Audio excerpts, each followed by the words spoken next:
اللهم صل على سيدنا محمد وعلى آل سيدنا محمد كما صليت على إبراهيم وعلى آل إبراهيم في العالمين إنك حميد مجيد. قال الله تبارك وتعالى في كلامه المجيد: أعوذ بالله من الشيطان الرجيم. بسم الله الرحمن الرحيم.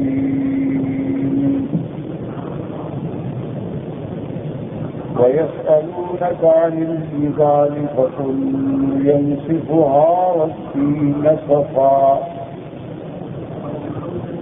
فيذرها قاعا صفصفا لا ترى فيها عوجا ولا أمتا يومئذ يتبعون الداعي لا عوج له وخشعت الأصوات للرحمن فلا تسمع وخشعت الأصوات للرحمن فلا تسمع إلا همسا. سورۃ طٰہٰ میں جیسا کہ ہم نے سابقہ آیات میں پڑھا ہے، اللہ تبارک و تعالیٰ نے سیدنا موسیٰ علیہ السلام کی طرح مبارک بڑی تفصیل سے بیان کروایا، اور سیدنا موسیٰ علیہ السلام کو اپنی قوم بنی اسرائیل سے جو تقاضی اور مشقتیں برداشت کرنے پڑی ان کا ذکر کروایا. اور جیسا الحمدللہ میں نے کئی دفعہ اپنے دروس میں عرض کیا ہے کہ پورے قرآن پاک میں اگر آپ نظر ڈالیں، اللہ تبارک و تعالیٰ نے بڑے انبیاء اور مرسلین کے واقعات ذکر فرمائے ہیں، لیکن بعض انبیاء علیہ السلام کا واقعہ صرف ایک دفعہ اور ایک ہی مقام پر ذکر کیا گیا ہے. اب جیسے حضرت یوسف علیہ السلام کا قصہ مبارک ہے، بڑا عظیم قصہ، اور اس میں بڑے مواعظ ہیں، بڑے عبر ہیں، بڑی حکمتیں ہیں، لیکن سارے قرآن میں یوسف علیہ السلام کا قصہ صرف ایک جگہ ہے، جو سورۃ یوسف، اور کسی جگہ پھر یوسف علیہ السلام کا قصہ ذکر نہیں کیا. اسی طرح حضرت سیدنا سلیمان علیہ السلام، جن کو اللہ نے نبوت کے ساتھ حکومت پر، سلطنت پر، ملک بھی عطا فرمایا، جن کو اللہ نے ایسا ملک عطا فرمایا جو کسی کو نہیں ملا، کہ ان کی حکومت جو ہے صرف انسانوں پہ نہیں تھی بلکہ جنات پہ تھی، طیور پہ تھی، حیوانات پہ تھی، حشرات پہ تھی، اور سب کی زبانیں بھی جانتے ہیں. اللہ تبارک و تعالیٰ نے ان کے لیے ہواؤں کو مسخر کیا. سیدنا سلیمان علیہ السلام کو ایسا سخت عطا فرمایا جو ایک مہینے کا سفر جو ہے صبح سے دوپہر تک سفر ہے. بہرحال ایک عظیم واقعہ مبارک. پھر مل گئے سبا کا قصہ، حج کا واقعہ، بڑے عظیم قصے، لیکن اللہ نے سارے قرآن میں صرف ایک جگہ ذکر کیا، اور کسی جگہ پھر اس واقعے کو اللہ نے ذکر نہیں فرمایا.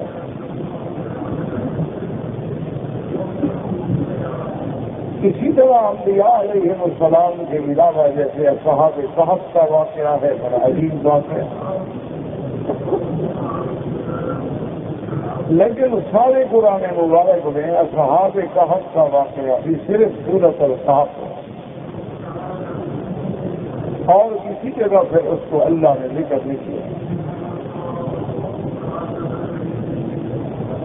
اسی طرح ذوالقرنین جو مطلع شمس اور مغرب شمس تک پہنچا ہے، یعنی یوں سمجھے کہ وہ مشرق کی ابتدا میں اور مغرب کی انتہا تک جس نے سفر کیا اور جس نے ملکوں کو اور قوموں کو فتح کیا، جس نے سد یاجوج ماجوج بنا کے ان کا راستہ روکا، تو اس کا واقعہ بھی بڑا عظیم واقعہ ہے، لیکن پورے قرآن میں صرف ایک جگہ ہے۔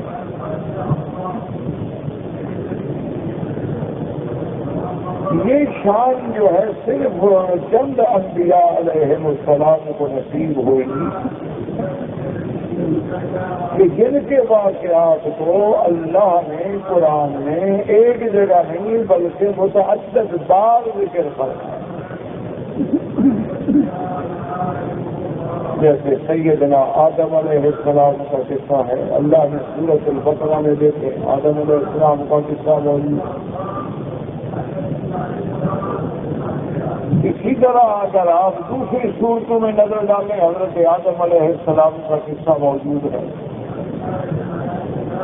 تو اللہ نے اس قصے کو بار بار دہرایا اور ہر دفعہ ایک نیا اسلوب ہے، نیا انداز ہے، نیا بیان ہے۔ اسی طرح حضرت سیدنا ابراہیم الخلیل علیہ السلام یہ جد امجد ہیں سیدنا محمد رسول اللہ صلی اللہ علیہ وسلم کے، اللہ نے ان کے قصے کو بھی متعدد صورتوں میں ذکر کرنا ہے۔ پوری سورت کا نام بھی سورت ابراہیم ہے،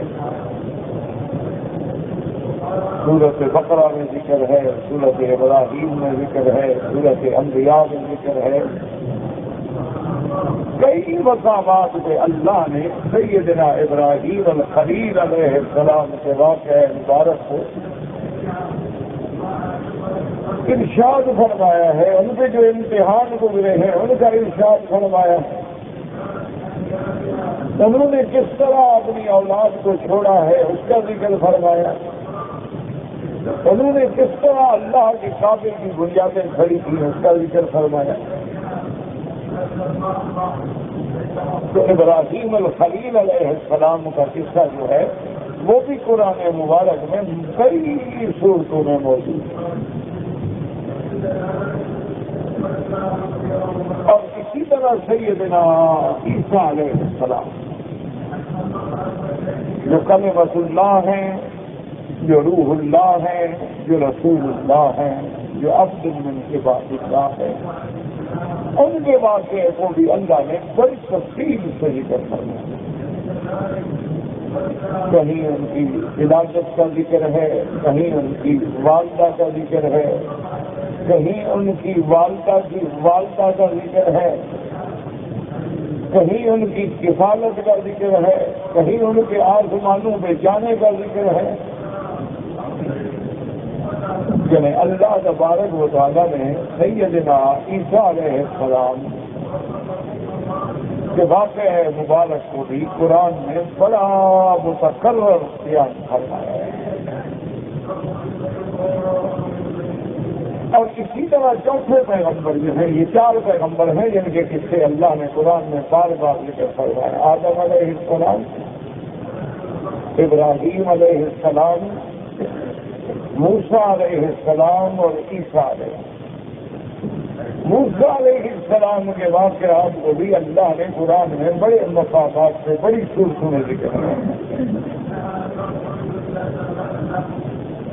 تو سب سے پہلے تو یہ سمجھیں کہ اس کی وجہ ہے، ابھی ہم موسیٰ علیہ السلام کے قصے سے گزرے ہیں،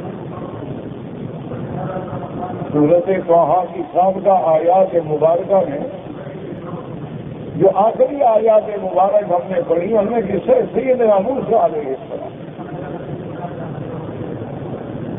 ہارون علیہ السلام ان کے ساتھ ہیں، ان کے تبع ہیں، وہ نبی ہیں لیکن سادے ہیں شریعت موسیٰ علیہ السلام۔ تو موسیٰ علیہ السلام کے قصے کو اللہ نے بار بار ذکر فرمایا. تو یاد رکھیں سب سے پہلے یہ سمجھیں کہ ایک قصے کو بار بار ذکر کرنے کی ضرورت کیا ہے,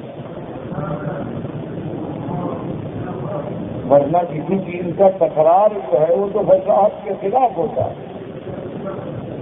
اور قرآن پاک سے زیادہ فصیح کلام تو ہو نہیں سکتا کیونکہ یہ اللہ کا کلام ہے. تو اس لیے علماء کرام فرماتے ہیں کہ جن واقعات کی حضور کی امت کو قیامت تک زیادہ ضرورت تھی ان کو اللہ نے بار بار دہرایا, کیونکہ آدم علیہ السلام اصل ہیں انسانیت کی, ابو البشر ہیں.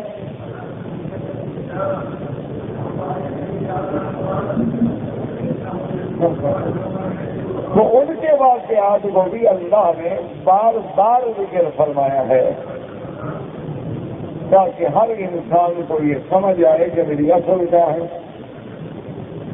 میری بنیاد کیا ہے. جو قومیں اپنا اصل بھول جاتی ہیں وہ قومیں مٹ جاتی ہیں.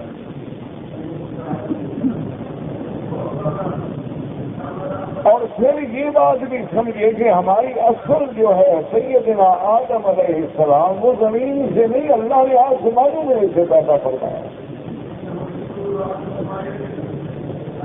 اللہ تبارک و تعالیٰ نے صرف آسمانوں میں نہیں بلکہ اپنے ہاتھوں سے بنایا ہے. اور بنانے کے بعد اتنا اونچا شان دیا ہے کہ مسجود الملائکہ بنا دیا کہ تمام ملائکہ بھی آدم کو سجدہ کریں.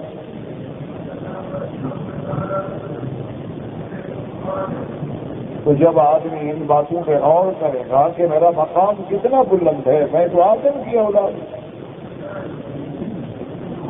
میں تو اس باپ کی اولاد ہوں جس کو اللہ نے اپنے ہاتھوں سے بنایا. یہ نہیں کہ حکم دیا ہو جا, ورنہ اللہ جس بات کو چاہے پیدا کرنے کے لیے فرما دیتے ہو جاؤ گے. لیکن جس کے بارے میں اللہ فرمایا کہ نہیں ہم نے اپنے ہاتھوں سے بنایا, اور اللہ نے پھر ان کو کتنی شان بخشی ہے کہ زمین پہ نہیں, حالانکہ پیدا مٹی سے کیا ہے, لیکن اس مٹی کو اتنا اونچا کر دیا ہے کہ آسمانوں میں اس کو تیار کیا گیا. اس سے ہمیں سبق ملتا ہے کہ اگر کوئی تواضع کرے گا تو اللہ بلند کرتے ہیں. کہ مٹی تو نیچے بیٹھنے والی چیز ہے, مٹی تو بچھنے والی چیز ہے, مٹی تو پاؤں میں آنے والی چیز ہے. یہی دھوکھا تو شیطان کو لگا کہ گمراہ ہو گیا. تو اگر کوئی آدمی یہ سمجھے تو پہلا سبق ہمیں یہ ملا کہ اللہ نے ہمیں پیدا تو مٹی سے فرمایا, جزو آدم تو مٹی ہے, لیکن اس مٹی کو کیسی شان بخشی کہ مٹی کو آسمانوں پہ منگوایا گیا. وہی اس میں پانی, وہی اس میں آگ, وہی اس میں ہوا, وہی اربع عناصر کا اخلاق, وہی اس کا جسد بنا, وہ بوتا بنا. پھر اللہ نے اس میں روح پھونکی, اور اس روح ورنہ تو ہر چیز اللہ کی ہے. یاد رکھیں ہر چیز جو ہے وہ اللہ کی, آسمان زمین کائنات سب جگہ اللہ کا. لیکن جس کو اللہ اپنی طرف نسبت کرے, ورنہ ہر چیز کو اللہ نے پیدا کیا. آسمانوں کو بھی اللہ نے پیدا کیا, زمین کو بھی اللہ نے پیدا کیا. آسمان اور زمینوں کے درمیان جو ہے اس کو بھی اللہ نے پیدا کیا. حیوانات کو بھی اللہ نے پیدا کیا ہے. لیکن جس بات کو اللہ یہ فرمائے کہ میں نے اپنے ہاتھوں سے بنایا, اور پھر یہ فرمائے کہ سب وہی تو ہوں جب میں اس کو بنا لوں, تیار کر لوں, نفق تو فیہ من روحی. اللہ تو ہر چیز اللہ کی رہی ہے, میں اپنے روح میں سے جب اس کے اندر پھنسے.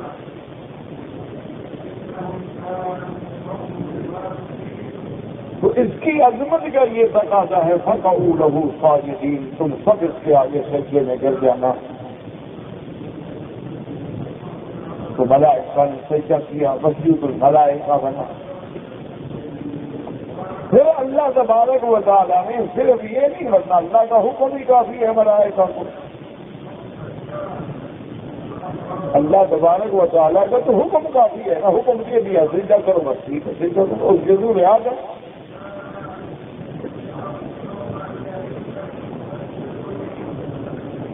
فسجد الملائکۃ کلھم اجمعون، تمام ملائکہ نے سجدہ کیا۔ دوسری جگہ فسجدوا الا ابلیس، مگر ابلیس نے سجدہ نہیں کیا۔ تو حکم ہی کافی تھا، اللہ کا حکم دینا، اور فرشتوں کی صفت یہ ہے کہ وہ اللہ کے احکام کی نافرمانی نہیں کرتے، وہ معصوم ہیں، فرمانبردار ہیں، مطیع ہیں۔ لیکن اللہ تبارک و تعالیٰ نے عظمت آدم کو ظاہر کرنے کے لیے صرف حکم نہیں دیا، پھر باقاعدہ مناظرہ کروایا ملائکہ کے سامنے، تاکہ ملائکہ کو پتہ لگے کہ آدم کی کیسا ہے۔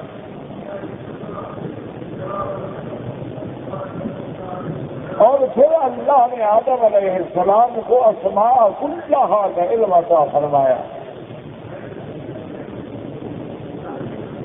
پھر اللہ نے ملائکہ پہ پیش فرمایا، پھر ان کو حکم دیا بتاؤ کیا نام ہے، ملائکہ خاموش۔ اس مناظرے کی کیا ضرورت تھی، ایسا تو ہو گیا۔ تو اس سے ہمیں دو سبق ملے کہ اللہ ہمارے اس اصل باپ کی، سیدنا آدم کی عظمتوں کو ظاہر کر رہے ہیں کہ ملائکہ یہ بات صرف میرے حکم یا جبر سے نہ مانے، دلیل سے مانے۔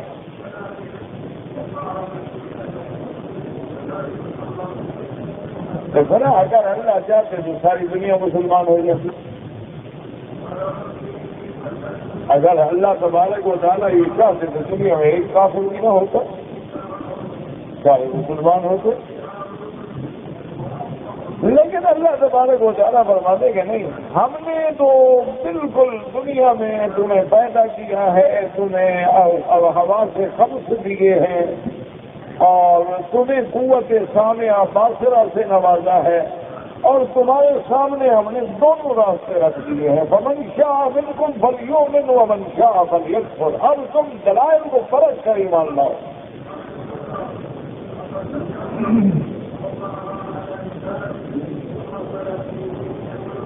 تو اللہ تبارک و تعالیٰ نے آدم علیہ السلام کی عظمتوں کو دلائل سے واضح کیا کہ ثم عرضهم علی الملائکہ فقال انبئونی باسماء هؤلاء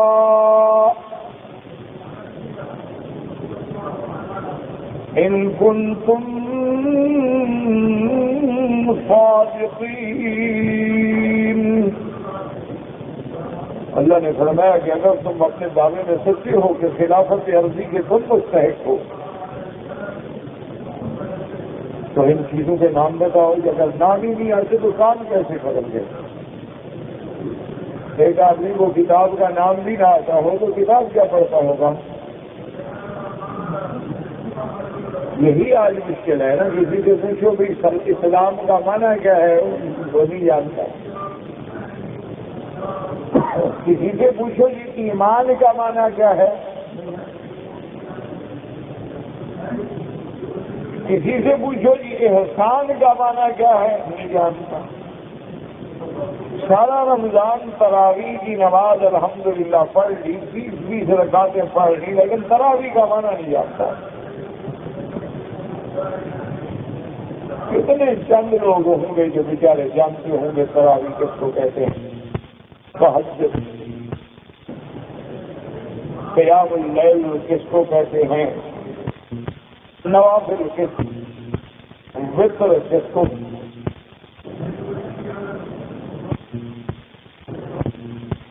ہوں گے بہت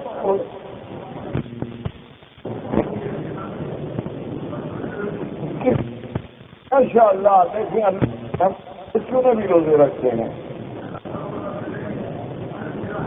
عورتوں نے بھی روزے رکھے ہیں، جوانوں نے، بوڑھوں نے، کمزور لوگوں نے۔ بڑی مشقتوں میں آنے والوں نے بھی روزے رکھے، لیکن صوم کا معنی کسی کو نہیں آتا، قریب لوگ ہیں تھوڑے جن کو پتا ہے کہ صوم کا معنی کیا ہے بھائی۔ اللہ نے جو ہمیں حکم دیا ہے روزہ رکھو، کیا مانا؟ یہی وجہ ہوتی ہے کہ ہمارا روزہ نہیں بنتا، نماز نہیں بنتی، تراویح نہیں بنتی، دعا نہیں بنتی، حج نہیں بنتا۔ ایک فرض ہے، ادائیگی ہے، ایک دوسرے کو دیکھ کے ایک بھیڑ چال ہے، چل رہی ہے، چلتے جا رہے ہیں۔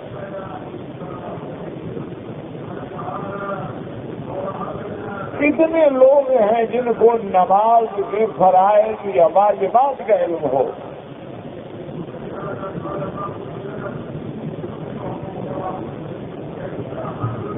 اسی لیے اب دیکھیں کہ اللہ تبارک و تعالیٰ نے ملائکہ کو صرف حکم نہیں دیا کہ سجدہ کرو تو ہو گیا تعریف، ملائکہ تو انکار کر نہیں سکتے۔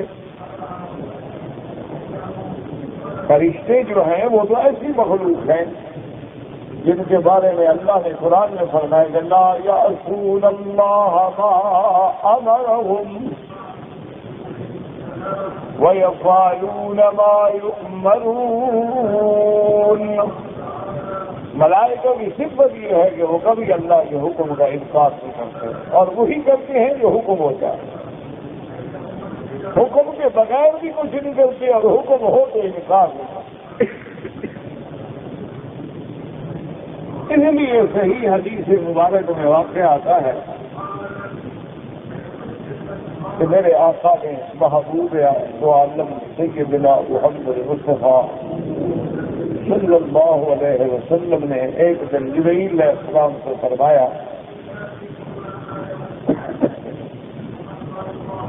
آپ نے فرمایا کہ جبرائیل کا اشتق تو مجھے تمہارے ملنے کا بڑا اشتیاق ہوتا ہے، لیکن تم بڑی دیر لگا دیتے ہو، کئی دن نہیں آتے ہو،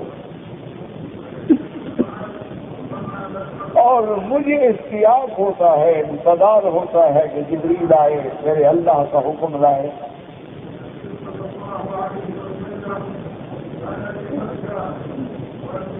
تو حضرت جبریل علیہ السلام نے عرض کیا وَأَنَا أَشْوَقُ إِلَيْكَ يَا رسول اللہ صلی اللہ علیہ وسلم۔ جب حضور کا نام آئے نا تو درود نہ پڑھ سکیں تو صلی اللہ علیہ وسلم،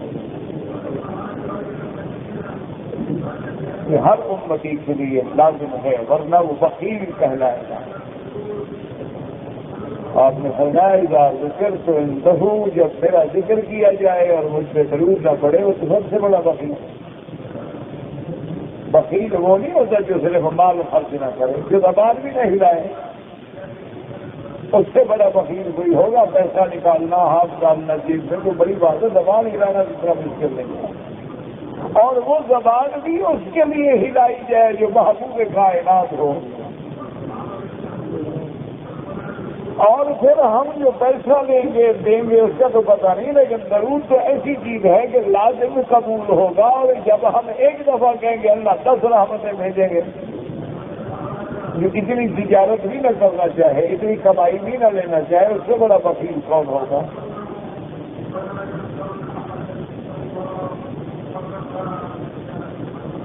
تو حضور صلی اللہ علیہ وسلم کی خدمت میں جبریل علیہ السلام نے عرض کیا وَأَنَا أَشْفَقُ إِلَيْكَ کہ حضور مجھے تو آپ کے دیدار کا آپ سے زیادہ شوق ہوتا ہے کہ میں جاؤں اور حضور کی ریاضت کروں، لیکن عرض کیا حضور لیکن مسئلہ یہ ہے کہ ہم اللہ کے حکم کے اتنے پابند ہیں کہ ہم حرکت نہیں کر سکتے جب تک حکم نہ ملے۔ اگر میرے اپنے بس میں ہو اور اللہ کی اجازت کی ضرورت ہی نہ ہو تو میں روزانہ ریاضت کروں، لیکن جب تک اللہ حکم نہ دے کیسے اترے؟ تو ملائکہ کی یاد سے خوش صفت یہ ہے کہ وہ حکم کے بغیر کوئی کام نہیں کرتے، اور جب حکم ملے تو اس کا انکار نہیں کرتے۔ اسی لیے ہمیشہ یاد رکھیں اللہ تبارک و تعالیٰ رحمت فرمائے کہ پہلے اللہ نے ذکر کیا کہ لا یعصون اللہ، اللہ کی نافرمانی نہیں کرتے. پھر فرمایا اس بات کہ وَيَفْعَلُونَ مَا يُؤْمَرُونَ، اور کرتے وہ ہیں جو حکم دیے جاتے ہیں. معلوم ہوتا ہے اہم چیز جو ہے وہ نافرمانیوں سے بچنا ہے.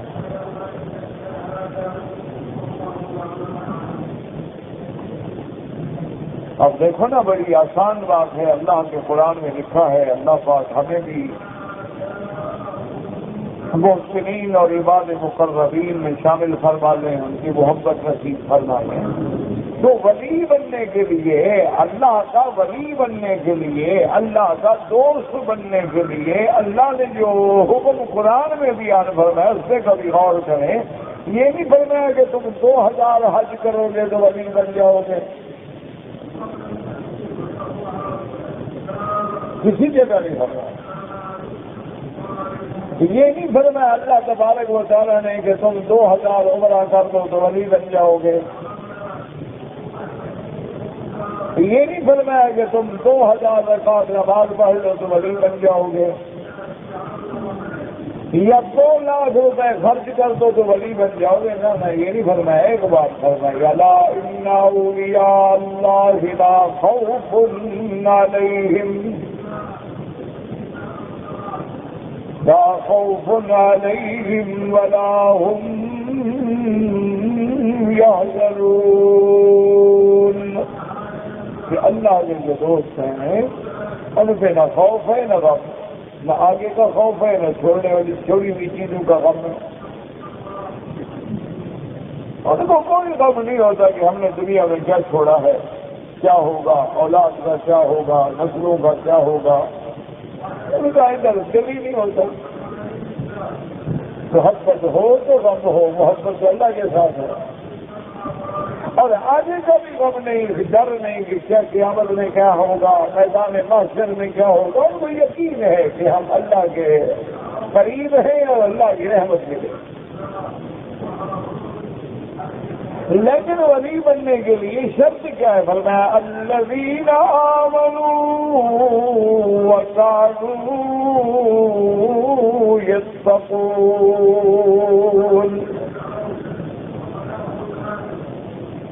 فرمایا ولی بننا ہو. ولی کون ہوتا ہے؟ کہ پہلے تو اپنا عقیدہ ٹھیک ہو، ایمان ٹھیک ہو. قبروں کے سجدے کرنے سے ولی نہیں بن سکتا.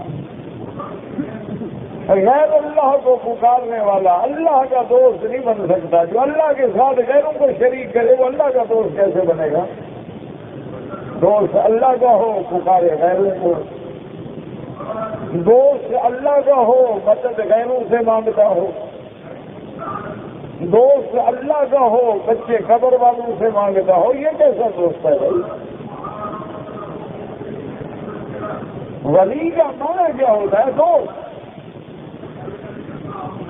دوست تو ہر حال میں اپنے دوست کے علاوہ اس کی نظر ہی نہیں ہوتی. وہ دیکھے تو اسی کی طرف، مانگے تو اسی سے، جھکے تو اسی کے آگے، عبادت کرے تو اسی کی کرے، بات پہنچائے تو اسی کی پہنچائے، ذکر کرے تو اسی کا کرے، مدد مانگے تو اسی سے مانگے، توکل کرے تو اسی پہ کرے. دوست تو سب ہوگا نا. آپ دنیا میں دوست بناتے ہیں، اگر تکلیف میں وہ کسی اور کے پاس چلا جائے آپ کہتے ہیں یار عجیب بات ہے، کمال ہے، دوست میرے ہو، مجھے نہیں بتایا کہ تمہیں تکلیف ہے. تو جب تم اللہ کی دوستی کا دعویٰ کرو اور پھر غیروں کے دروازوں پہ جھوکو تو سمجھ لو گے اسے دوستی میں منافقت ہے، کھری دوستی نہیں ہے، نفاق ہے. کہ کبھی ادھر جاتا ہے کبھی ادھر جاتا ہے، چکرے میں کھا رہا. اچھا پہلی شرط کیا ہے؟ ایمان. کیونکہ ایمان نہ ہو تو ولی بن ہی نہیں سکتا. کروڑ عبادتیں کرو لیکن عقیدہ درست نہیں ہے، کوئی ولایت نہیں. اس کی ایک آسان مثال سمجھ لو. ایک آدمی دن میں فرض پڑھتا ہے، تہجد پڑھتا ہے، اخلاص پڑھتا ہے، لیکن رخ کعبے کی طرف نہ کرے تو نماز ہو جائے گی.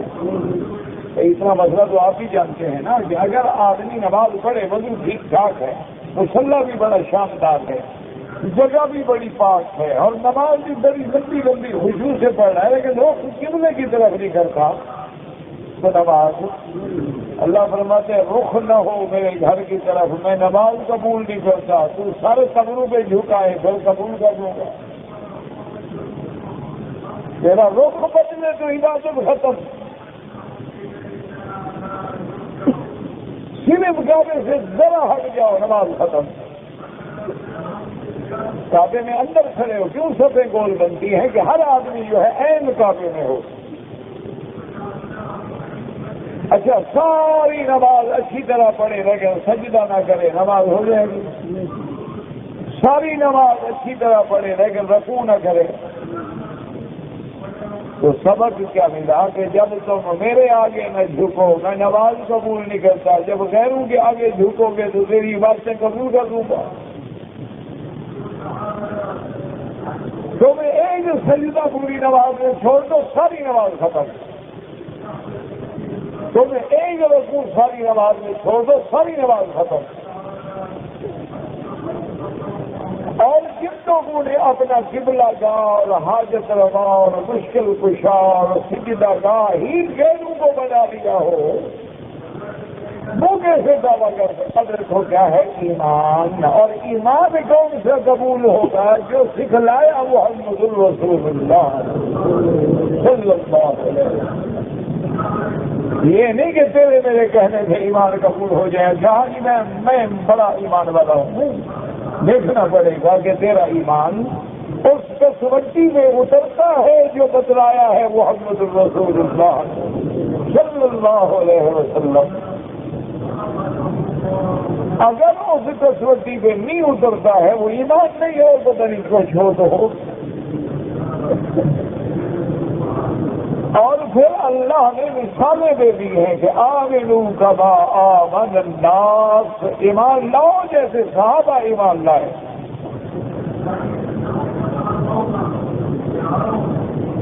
ایمان کا ماڈل کون ہے؟ صحابہ ہیں. ایسا ایمان لاؤ. اور دیکھیں بالکل بڑے ٹھنڈے دل سے اور سکون سے ایمان سے غور کریں اور تلاش کریں اور محنت کریں کہ حضور کے لاکھوں صحابہ ہیں. کیا کسی صحابی سے یہ ملتا ہے کہ اس نے قبر پہ سجدہ کیا ہو؟ اگر ملے تو ڈھونڈو، ہمیں بتاؤ، ہماری رہبری کرو. بھائی اتنے لاکھوں صحابہ ہیں اور ان کے سامنے بھی تو انبیاء کی قبریں مبارک تھی.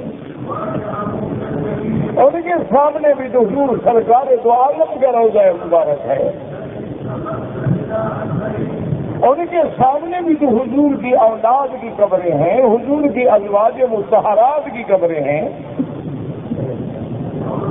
کیا انہوں نے کبھی قبروں پہ سجدہ کیا؟ کبھی قبروں پہ جھوکے؟ کبھی قبروں پہ غلاف ڈالے؟ کبھی قبروں پہ روزے بنائے؟ کبھی قبروں پہ قوالیوں کا اہتمام کیا؟ ان لوگوں نے یہ جو کچھ ہمارے اندر رائج ہو چکا ہے کیا صحابہ کے اندر یہ آواز سے ڈھونڈ لے؟ اگر ہے تو کوئی جھگڑے کی بات نہیں. جھگڑا تو جاہل کرتا ہے نا. اگر علم ہو تو پھر جھگڑا کیا مطلب؟ جھگڑا جاہل کی صفت ہوتی ہے کہ جب جواب نہ ہو جھگڑا کرو.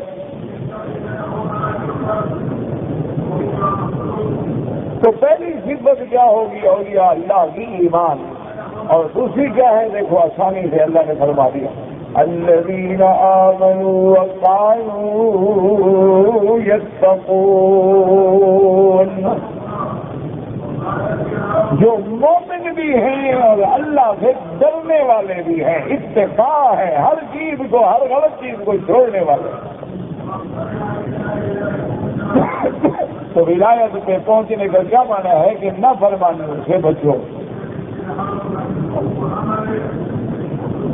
محرمات سے بچو، حرام سے بچو، غلط قول سے بچو، غلط فعل سے بچو. بس جب آپ بچ گئے، متقین میں آ گئے، تو اولیاء اللہ کی صف میں آ گئے۔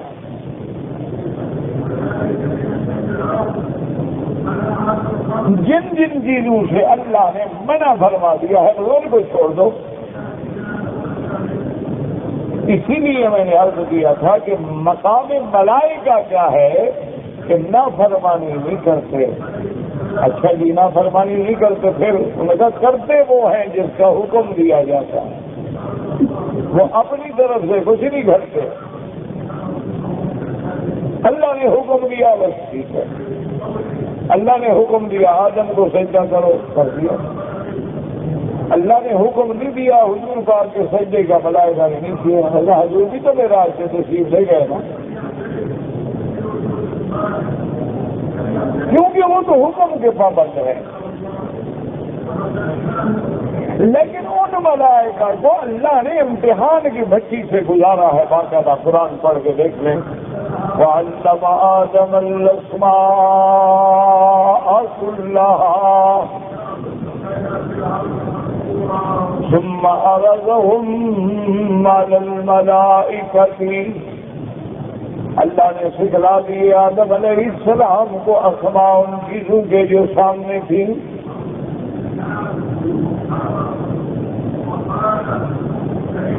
بعض لوگ جو ہے نا ہمارے بھائی، اللہ عالم، ضد میں آ کر یا جہل میں آ کر وہ یہیں سے پھر اپنے اپنے ترجمے بنا لیتی ہیں کہ اللہ نے آدم کو سب کچھ سکھلا دیا، یعنی تمام علم عطا فرما دیا۔ اگر اللہ نے تمام علوم عطا فرما دیے تو پھر آدم علیہ السلام کے رونے کی کیا ضرورت ہے؟ پھر آدم علیہ السلام کو اس درخت کھانے کی کیا ضرورت ہے؟ جب علم ہے کہ میں کھاؤں گا تو میرے ساتھ یہ ہوگا، پھر کیوں نافرمانی کریں؟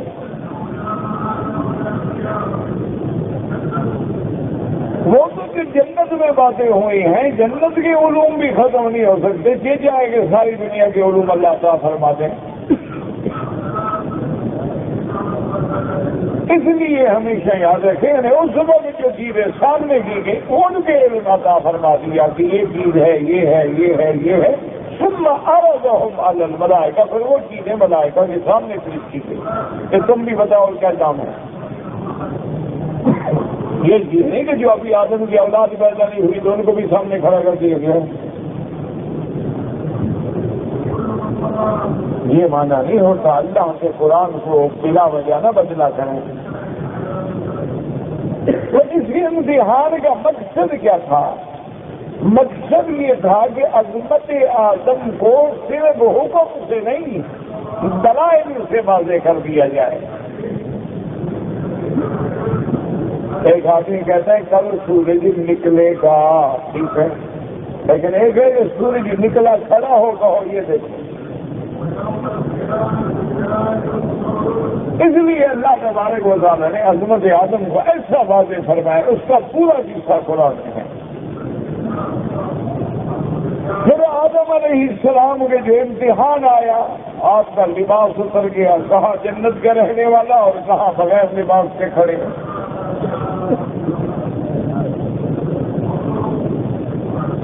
کہاں جنت کے عیش اور جنت کا مقام راحت، اور کہاں یہ عالم ہے کہ درختوں کے پتے پھاڑ پھاڑ کے بدن چھپا رہے ہیں۔ فَفَقَايَ عَلَيْهِمَا مِنْ وَرَقِ الْجَنَّةِ۔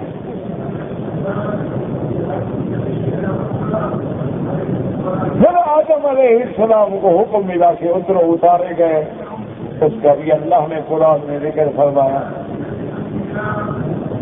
پھر آدم علیہ السلام اور حوا کو الگ الگ اتارا گیا، ان میں جدائی ڈال دی گئی، فراق ڈال دیا گیا، ایک انس ہو، محبت ہو، میاں بیوی ہو کر جدا کر دو۔ اب جب کہ دنیا میں ابھی دوسرا انسان ہی کوئی نہ ہو، انسان ہی دو ہوں اور وہ بھی علیحدہ ہو جائیں۔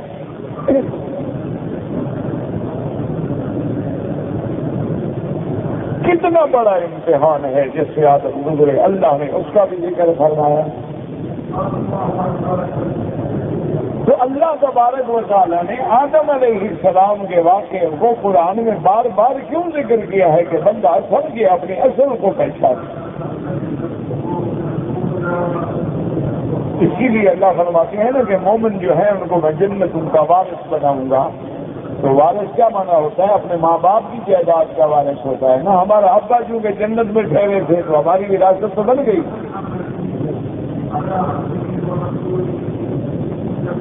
کہ اللہ تبارک و تعالی آدم علیہ السلام کی اولاد جو مومنین ہیں ان کو پھر جنت میں لائیں گے. الذین یرثون الفردوس.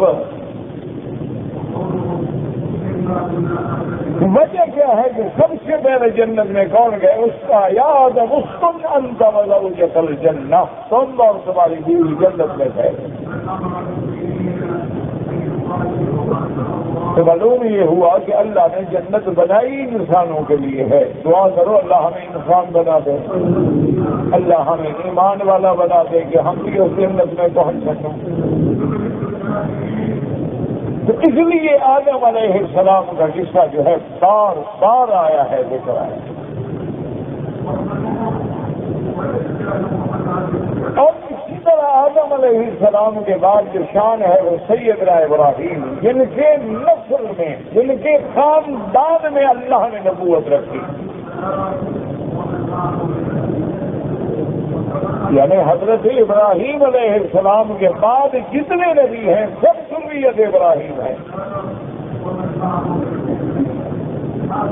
تمام پیغمبر جتنے آئے ہیں حضرت ابراہیم کی اولاد ہے, حضرت اسحاق, پھر حضرت اسحاق کی اولاد حضرت یعقوب, حضرت یعقوب سے حضرت یوسف, پھر جتنے پیغمبر آئے بنو اسرائیل میں سب اولاد یعقوب, اور یعقوب اولاد اسحاق, اور اسحاق اولاد ابراہیم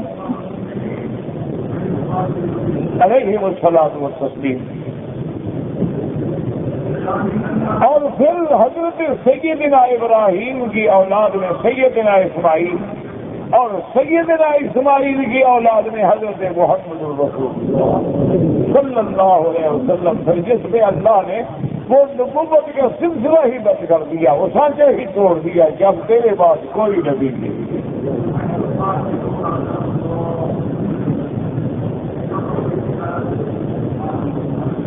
جو آدم سے شروع ہوا وہ محمد مدنی سے آج سے ختم ہوا. تو اللہ نے حضرت ابراہیم کا قصہ بھی بار بار ذکر کیا تاکہ حضور کی امت کو پتہ چلے.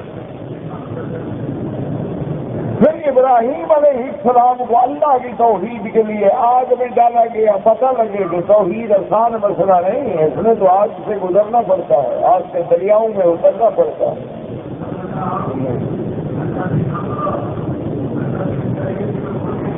اور اسی طرح پھر حضرت ابراہیم علیہ السلام کو اس کعبے کا پانی بنایا. بنا ایک کعبہ ابراہیم الخلیل کی ہے جس کی طرح امت نمازیں پڑھ رہی ہے. بنانے والے جو ہے ابراہیم علیہ السلام کے. اس لیے اللہ نے سیدنا ابراہیم کے واقعے کو بھی بار بار دیا. اور اسی طرح سیدنا عیسیٰ علیہ السلام اور موسیٰ علیہ السلام کیونکہ حضور کے جب تشریف لائے ہیں میرے آقا رحمت دو عالم, رحمت للعالمین, سید الاولین والآخرین, شفیع المذنبین, سیدنا محمد رسول اللہ صلی اللہ علیہ وسلم جب تشریف لائے ہیں تو آپ کے سامنے تین قومیں تھیں. مشرکین تھے یا یہود تھے یا نصارہ. یہودی جو ہے وہ اپنے آپ کو موسیٰ علیہ السلام کی امت کہتے ہیں, موسیٰ علیہ السلام کی طرف نسبت کرتے ہیں. عیسائی جو ہیں وہ اپنے آپ کو عیسیٰ علیہ السلام کی طرف منسوب کرتے ہیں. یہ الگ بات ہے کہ وہ عیسیٰ علیہ نصرانی جو ہیں وہ شریعت عیسیٰ چھوڑ چکے ہیں, نام لیتے ہیں عیسیٰ علیہ السلام کا, ورنہ انہوں نے بھی شریعت بدل ڈالی ہے. انجیل محرف ہو گئی, تبدیل ہو گئی, بلکہ اس وقت دنیا میں 4 انجیل چل رہے ہیں. اسی طرح یہودیوں نے بھی تورات کو بدل ڈالا, موسیٰ علیہ السلام کی شریعت کو چھوڑ دیا. لیکن دعویٰ یہ ہے کہ ہم موسیٰ علیہ السلام کے دین پہ ہیں. نصارہ کا دعویٰ یہ ہے کہ ہم عیسیٰ علیہ السلام کے دین پہ ہیں. اب آگے پھر وہ ٹکڑے ہو گئے. بعد میں عیسیٰ علیہ السلام کو خدا کا بیٹا بنا لیا, بعض نے خود خدا بنا دیا، بعض نے دین میں ایک یعنی خدا بنا دیا، تثلیث کے قائل ہو گئے، لیکن دعویٰ پھر بھی عیسیٰ علیہ السلام کے ساتھ ہے۔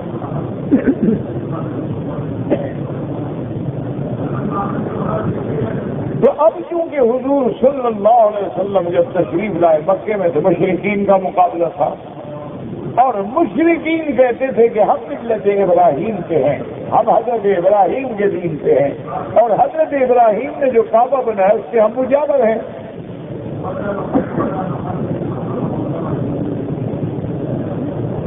اور ابراہیم علیہ السلام کے بیٹے کے پاؤں سے جو زمزم نکلا ہے اس کے ہم تو حافظ ہیں، اور جہاں بی بی دوڑی ہے صفا مروہ وہاں ہم بھی دوڑتے ہیں۔ تو حضور کا مقابلہ جو سب سے پہلے ہے وہ مشرکین سے ہے، اور ان کا دعویٰ تھا کہ ہم ملت ابراہیم کے ہیں۔ تو اس لیے اللہ نے ابراہیم علیہ السلام کے قصے کو بار بار ذکر کیا ہے کہ تم کیسے ملت ابراہیم سے ہو؟ میرا ابراہیم تو توحید کے لیے آگ میں کود گیا، میرا ابراہیم نے تو توحید کے لیے بتوں کو توڑ ڈالا، تم نے میرے کعبے کو بت خانہ بنا دیا ہے اور تم ہو دین ابراہیم پر۔ کیسے لوگ ہو تم؟ اور جب میرے آقا مدینہ تشریف لے گئے تو مقابلہ ہو گیا یہود سے، کیونکہ وہاں یہود آباد تھے، بنی قریظہ، بنی قینقاع، بنی نذیر، بڑے بڑے قبائل تھے، ان کے بڑے بڑے قلعے تھے۔ تو ان کا دعویٰ تھا حضرت سیدنا موسیٰ علیہ السلام کے ہم ماننے والے ہیں، حتیٰ کہ حضور جب گئے نا عاشورہ محرم کا 10 تاریخ کو دیکھا کہ یہودی سب روزے سے ہیں۔ حضور نے پوچھا لماذا تصومون، کیوں روزہ رکھتے ہو 10 محرم کو؟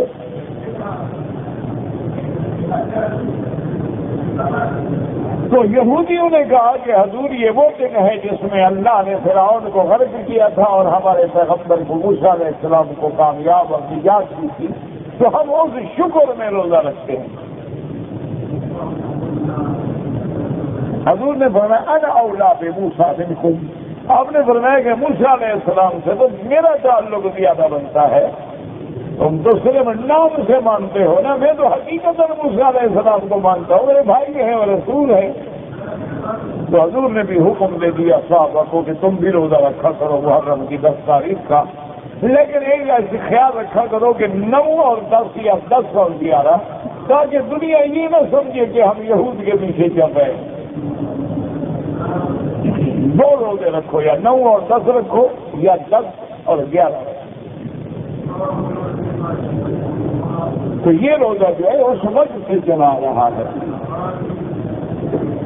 تو اس لیے اللہ نے موسیٰ علیہ السلام کا بڑی تفصیل سے ذکر فرمایا کہ موسیٰ علیہ السلام کب پیدا ہوئے، کیسے پیدا ہوئے، اماں نے کیسے دریاؤں میں ڈالا، کیسے صندوق فرعون کے گھر میں پہنچا، کیسے پرورش ہوئی، کیسے جوان ہوئے، پھر کیسے آپ وہاں سے نکلے، کیسے آپ مدین پہنچے، پھر ساری تفصیل۔ تو ان سارے واقعات بیان کرنے کا مقصد کیا تھا کہ یہود و نصارہ کو چیلنج کیا جائے کہ دیکھو میرا نبی جو مکے میں پیدا ہوا ہے وہ تمہیں تمہارے نبی کی خبریں دے رہا ہے، اب تو مانو کہ میرا محمد سچا ہے۔ اس لیے اللہ تبارک و تعالی نے ان 4 انبیاء کے واقعات کو بار بار ذکر کیا ہے۔ آخری آیت میں اللہ نے ارشاد فرمایا تھا كَذَلِكَ نَقُصُّ عَلَيْكَ مِنْ أَنْبَاءِ مَا قَدْ سَبَقَ وَقَدْ آتَيْنَاكَ مِنْ لَدُنَّا ذِكْرًا۔ اللہ نے فرمایا کہ میرے مدنی ہم نے جیسے آپ کو موسیٰ علیہ السلام کا قصہ اور پھر موسیٰ علیہ السلام کی کامیابی اور فرعون کی ہلاکت کا قصہ بیان کیا، اسی طرح ہم نے آپ کو خبریں دی ہیں جن میں کوئی زیادتی نہیں، کوئی نقصان نہیں، بالکل حق حق خبریں ہیں۔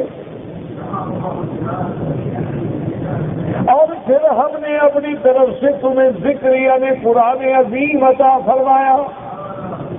وَقَدْ آتَيْنَاكَ مِن لَّدُنَّا ذِكْرًا۔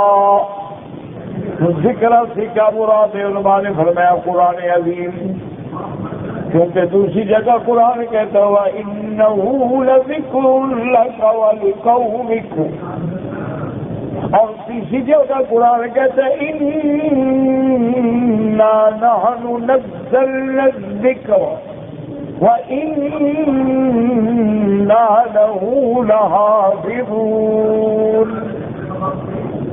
اور چوتھی جگہ قرآن کہتے ہیں أَنزَلْنَا إِلَيْكَ ذِكْرًا مُبِينًا. تو اللہ نے قرآن عطا فرمایا اور ایسا قرآن عظیم عطا فرمایا کہ جس میں سب اول آخر کی خبریں ہیں، احکام ہیں، قصص ہیں، انبیاء و مرسلین کے واقعات ہیں، اور جس کی ہر خبر سچی ہے، جس کی ہر خبر جو ہے عین واقعے کے مطابق ہے، اور جس میں فلاح ہے، نجات ہے، ہدایت ہے، شفا ہے.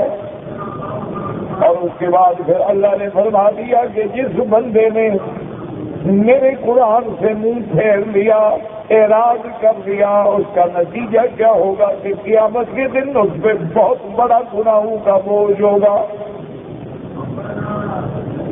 اب جب قیامت کا ذکر آ گیا تو ان آیات میں جو آج ہم نے تلاوت کی ہے، اللہ تبارک و تعالیٰ اس قیامت کے منظر کو بیان فرمائے. ہمیشہ یاد رکھیں کہ قیامت کے احوال جو ہیں، بعض احوال ایسے ہوں گے جو قیامت آنے سے پہلے ہوں گے، جن کو کہا جاتا ہے اشراط الساعہ، علامات الساعہ، قیامت کی نشانیاں. اور بعض احوال وہ ہیں جب سور پھونکا جائے گا اس وقت ہوں گے، اور بعض احوال وہ ہیں جو دوسرے سور جب پھونکا جائے گا، جب قومیں اپنے قبروں سے کھڑی ہوں گی، اس کے بعد احوال ہوں گے. اس لیے اللہ نے قیامت کے بارے میں بڑی تفصیل سے قرآن میں ذکر کیا.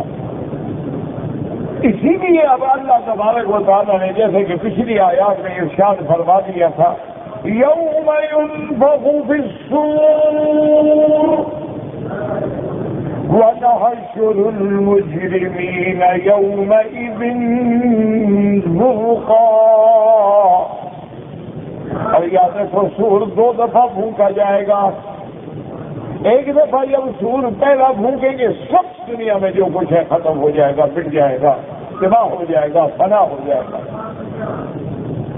پھر دوسرا سور پھونکا جائے گا جب ساری دنیا دوبارہ قبروں سے اٹھے گی. درمیان میں تقریباً 40 سال کا وقفہ ہوگا.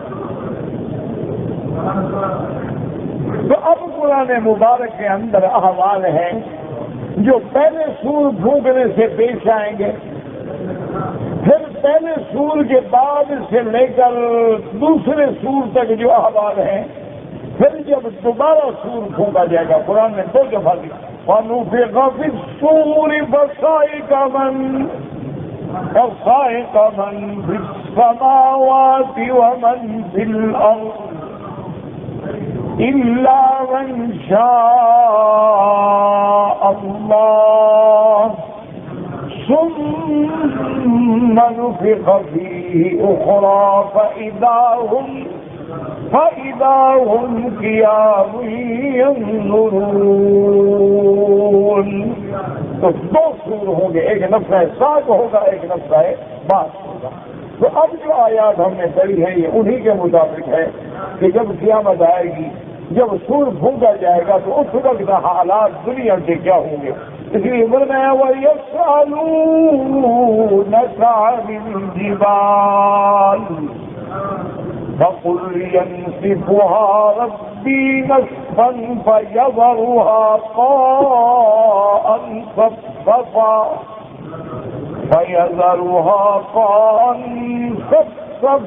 لَا تَرَى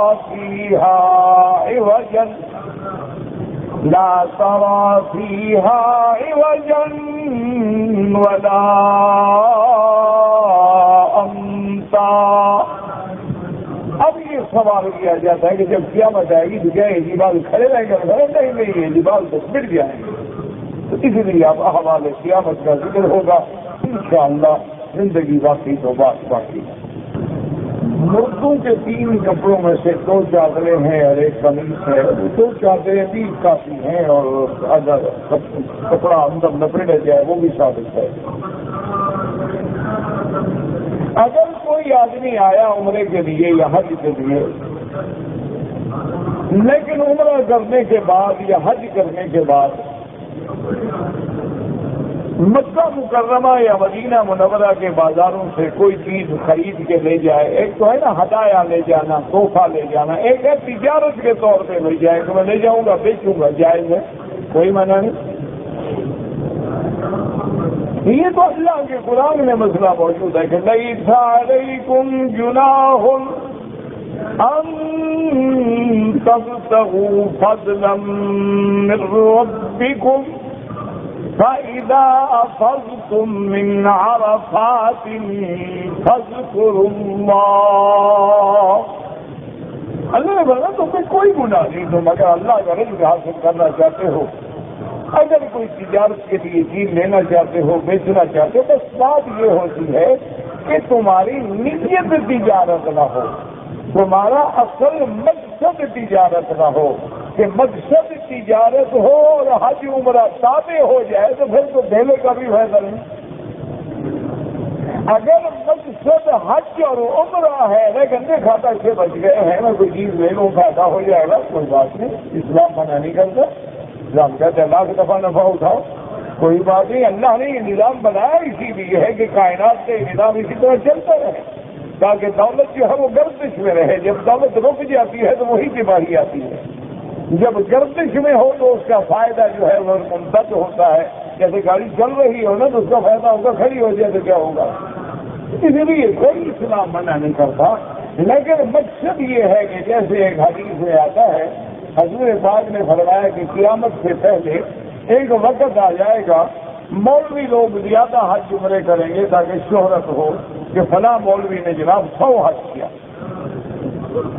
سلام پیر نے جناب 100 عمرہ کیا، ہر رمضان میں جاتے ہیں شہرت کے لیے کریں گے، اور بڑے آدمی جو ہیں وہ سیر و تفریح کے لیے کریں گے۔ لیکن جب آپ دیکھیں تو صحیح مکے میں کیسے رش ہوتا ہے، 5 اسٹار ہوٹلوں میں ٹھہریں گے، آئیں گے، نہ نماز ہے نہ کچھ ہے، بیٹھے ہوئے ہیں ٹی وی پہ دیکھ رہے ہیں، تراویح بھی دیکھ رہے ہیں، مکے میں بیٹھے ہوئے ہیں، تو وہ سیاحت کے لیے حج کریں گے، اور درمیانہ طبقہ جو ہے وہ تجارت کے لیے حج کرے گا، اور غریب جو ہے وہ بھیک مانگنے کے لیے حج عمرہ کرے۔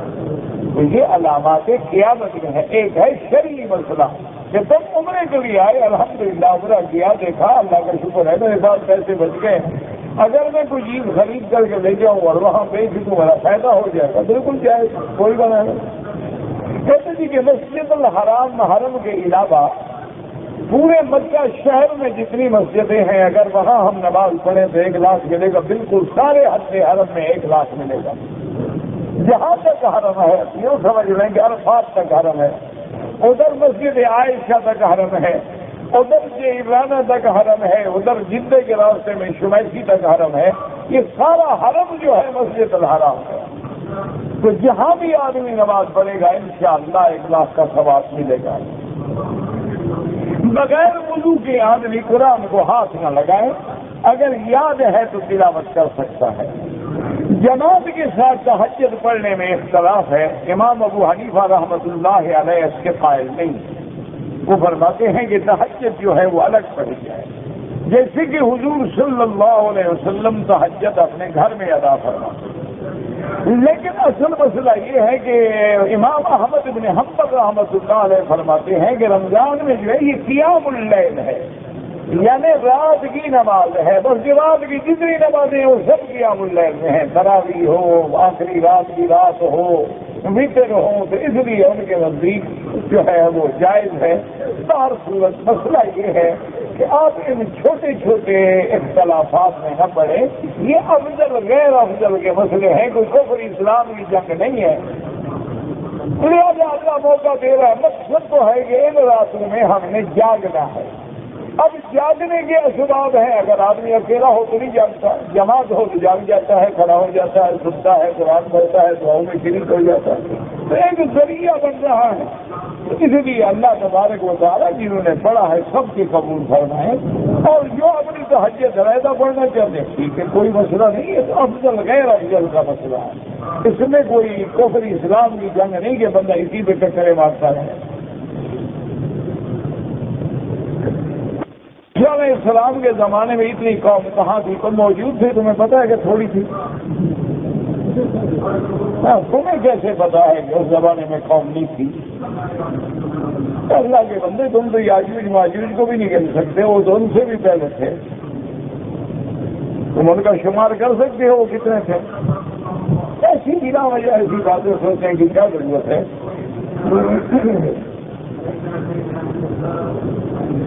کہتے جی کہ طواف کرنا افضل ہے یا کسی عالم کا درس سننا افضل ہے؟ دین سیکھنا تو فرض ہے، طواف تو نفل عبادت ہے۔ درس سنو گے، درس پڑھو گے، قرآن پڑھو گے، سنو گے، علم آئے گا تو طواف کرو گے، ورنہ کتنے بندے ہیں جن کو طواف کا پتہ ہے کہ طواف کر رہے ہیں، کوئی ملنے اجل سوال ہو رہا ہے، کوئی جواب کیا حال ہے طواف تو کیا؟ کیونکہ احمد سراسا کے نزدیک اگر سینہ بھر جائے یا پشت ہو جائے کعبے کی طرف طواف تو ختم ہو گیا۔ کتنے آدمی ہیں جو بیچارے جانتے ہیں کہ ہم نے طواف شروع کہاں سے کرنا ہے، کوئی دروازے سے شروع کر رہے ہیں، کوئی رکن یمانی سے شروع کر رہے ہیں، کوئی مقام ابراہیم سے شروع کر رہے ہیں۔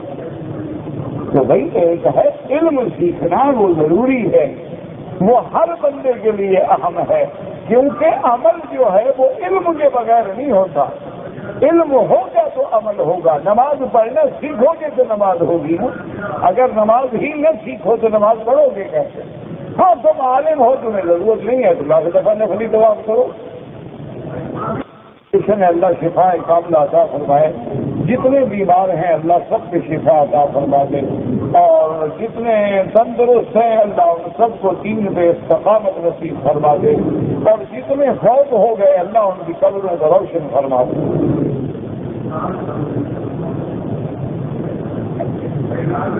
کہتے جی کہ میں حالت احرام میں تھا، ایک آدمی نے میرے ہاتھ پہ خوشبو لگائی تو میں نے ایسے داڑھی میں لگا دی، لیکن فوراً مجھے خیال آیا کہ میں تو احرام میں ہوں، پھر میں نے جا کے ہاتھ بھی دھویا، منہ بھی دھویا، ٹھیک ہے انشاءاللہ کوئی بات نہیں، جو آپ کے بس میں تھا آپ نے اس کو ہٹانے کے لیے کیا۔ کہ ہم رمضان میں آئے لیکن آپ کا درس نہیں سنا، میرے بھائی گزارش یہ ہے رمضان میں درس مشکل ہے، کس وقت سنگا؟ درس ہوتا ہے الحمدللہ مغرب سے عشاء تک، رمضان میں مغرب کو افطار کا وقت ہے، اس کے بعد سب آدمی بھاگیں گے، وہ چائے پینے جائے گا، تو کھانا کھانے جائے گا، وہ گھر جائے گا، میں درس بیٹھے ہوں۔ اچھا پھر عشاء میں آئیں گے تو پھر ماشاءاللہ 10 ساڑھے 10 بجے رات تک تراویح ہوگی، تو اتنی تکلیف اور عبادت کے بعد درس کس وقت دیا جائے؟ تو رمضان المبارک میں درس الحمدللہ ہوتا ہے، جو میں نے 25 رمضان کو بند کیا ہے، وہ صبح کی نماز کے بعد، لیکن وہ